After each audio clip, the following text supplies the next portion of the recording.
going to start with this article from the Knox News Sentinel.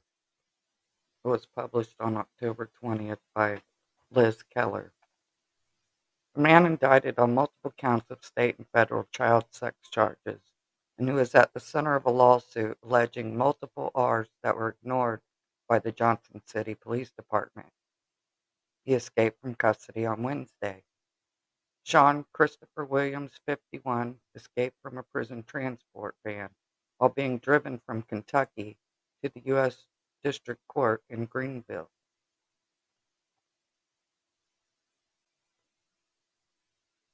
Williams' arrest in North Carolina this spring came after he was reported to have fled Tennessee in 2021. He was then transferred to Kentucky after an escape attempt in July. But now, although he reportedly was spotted in Greenville shortly after his escape, he has not yet been located by authorities. Sean Williams was a successful businessman in Johnson City.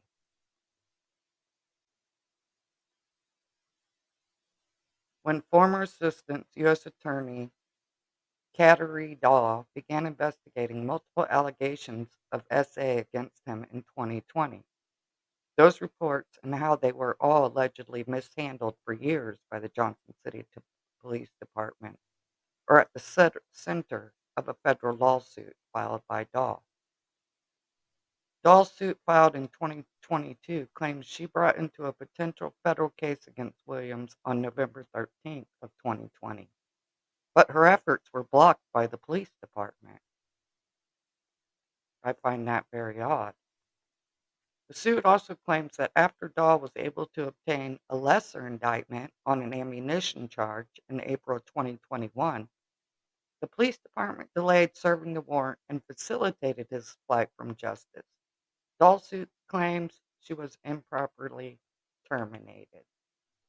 So when you go up against the boys in blue, this is what happens to you, in my opinion.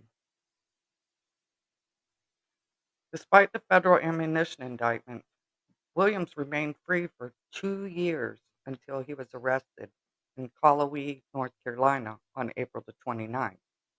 A part-time Western Carolina University police officer on patrol found Williams asleep in his vehicle, and a search allegedly revealed more than 12 ounces of coke and 14 ounces of meth.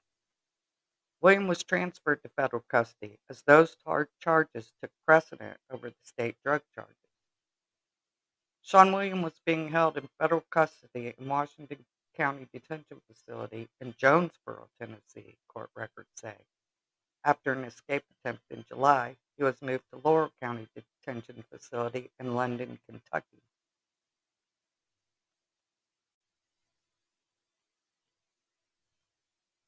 In September, Williams was indicted in Washington County, Tennessee on multiple counts of child sexual battery, and sexual exploitation of a minor.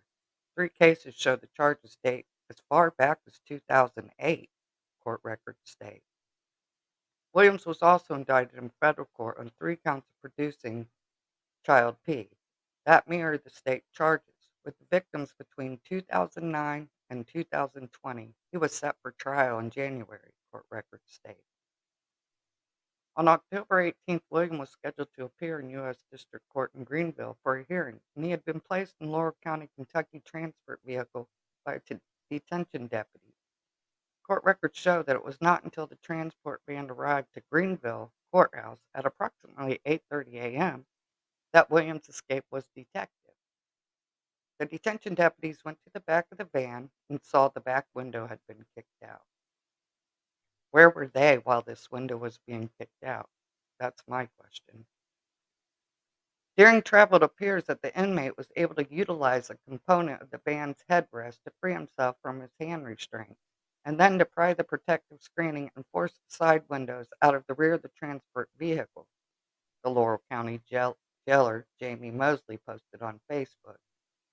He then exited the vehicle through the window area. He was spotted moments later, covered with blood, in the Davis Street area of Greenville, so they say. The intensive manhunt that started Wednesday had scaled back. said David Jolly, the U.S. Marshal for Eastern District of Tennessee. "We've not had any confirmed sightings of Williams in quite a few hours now," Jolly said Friday afternoon.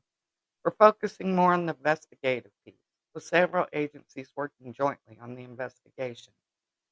The escape itself, what Jolly called the how of it, remains under investigation. How he was able to escape undetected by transport officers, we certainly have many questions of our own," he said.